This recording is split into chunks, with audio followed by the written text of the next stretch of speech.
महाराज मनु और शतरूपा जी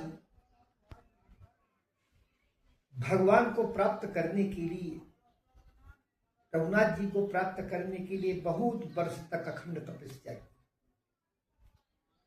उनके तपस्या से प्रभावित होकर के विधि हरिहर तप देखिय पारा, मनु समीप आए बहुबारा, मागहु बर बहु भांति रुबाए, परम धीर नहीं उठे उठाए। ऐसा रामायण में लिखा है कि ब्रह्मा विष्णु और महेश कई बार बहुबारा कई बार उनसे आकर कहते हैं वरदान मांगो, वरदान मांगो, वरदान मांगो।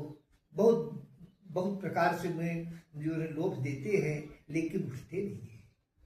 इससे सिद्ध होता है कि महाराज मनु न ब्रह्मा से वरदान चाह रहे हैं, न विष्णु से, न शिव से।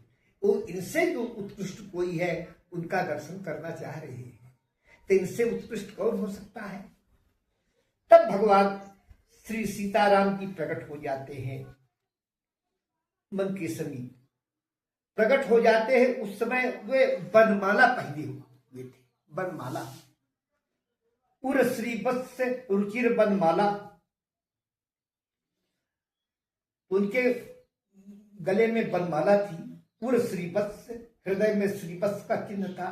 दाहिना वर्त, हृदय में दाहिना वर्त रोम रोआज होता है, उसको श्रीवत्स कहते हैं। लक्ष्मी का स्थान माना गया है ना।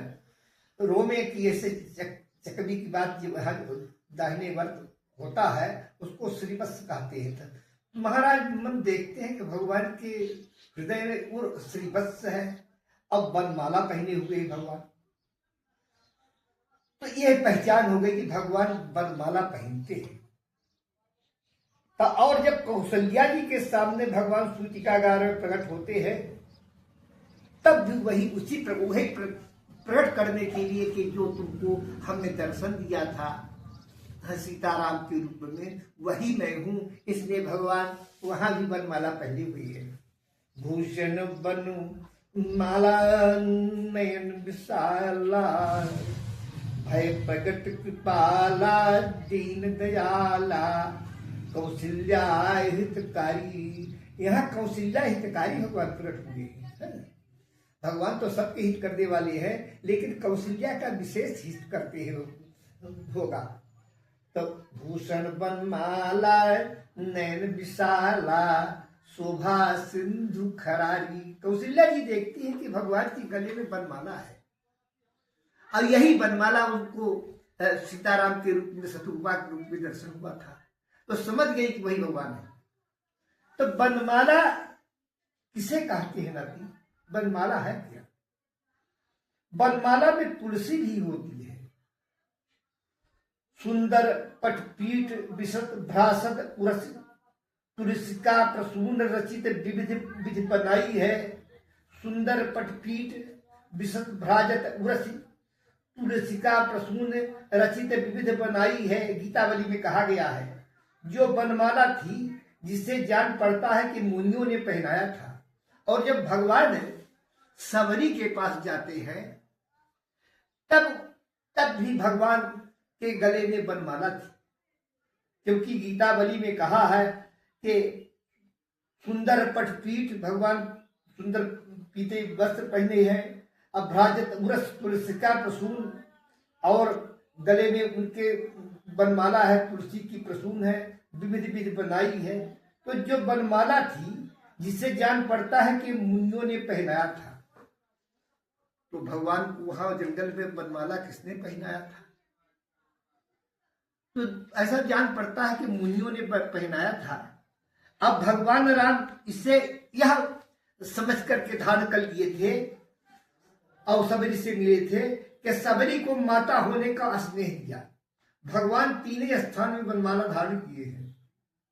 एक तो शतरूपा के सामने प्रकट हुए, तब बनमाला धारण किया था। दूसरा कौशल्या के सामने प्रकट हुए, तब बनमाला धारण किया। और तीसरा सबरी जी से जब मिलते हैं, तब भगवान बनमाला धारण कर लिया, क्योंकि सबरी जी को वात्सल्य रस की उपासिका थी। सबरी जी भगवान के ऐश्वर्य रूप की उपासिका नहीं थी। जिस प्रकार कौशल्या जी है वात्सल्य रूप की उपासका थी। उसी प्रकार सबरी जी भी भगवान के वात्सल्य रूप की उपासका थी, है ना। इसलिए ध्यान में धनुष बाण आदि नहीं कहे गए हैं। यदि भगवान का ध्यान जब किया जाता है तो हमेशा धनुष बाण उनके ध्यान में आता है, क्योंकि सबरी जी वीर रस की उपासका नहीं थी। इसके पूर्व वनमाला का वर्णन कहीं नहीं किया गया है। हो गया इसमें वनमाला का वर्णन आया है न कि वनमाला, भूषण वनमाला जिसमें तुलसी होती है, तो वास्तव वनमाला में क्या क्या होता है ये बताया नहीं गया है। तो तुलसी कुंद मंदार पारिजात सरोरुहई पंचभीर गृहता माला वनमाला विभूषिता। जिस माला में तुलसी भी हो, मदार माला भी हो, मदार का फूल भी हो, पारिजात भी हो, कमल भी हो, अकुंद भी हो, ऐसे जिसमें माने ये 5 चीज हो उसको वनमाला कहते हैं। तुलसी कुंद मंदार पारिजात सरोरुहई पंचभी गृहता माला वनमाला विभूषिता। ये मानस पीयूष के अरण्यकांड के पृष्ठ 348 में वनमाला का वर्णन आया है कि वनमाला किसे कहते हैं, है ना। वनमाला तो बहुत समझते हैं कि वनमाला तो वनमाला में क्या क्या दिया जाता है तो वनमाला बनती है ना। तो उसमें तुलसी हो, मदार हो, पारिजात हो, कुंद हो, कमल हो, कपूर हो, जब ये 5 को मिला दिया जाता है तो उसको वनमाला कहते हैं। अब भगवान ये 5 की माला, 5 से बनाई हुई माला को धारण करके शत्रुपा के सामने प्रकट हुए थे। इन 5 की माला को धारण करके महारानी कौशल्या के सामने प्रकट हुए थे।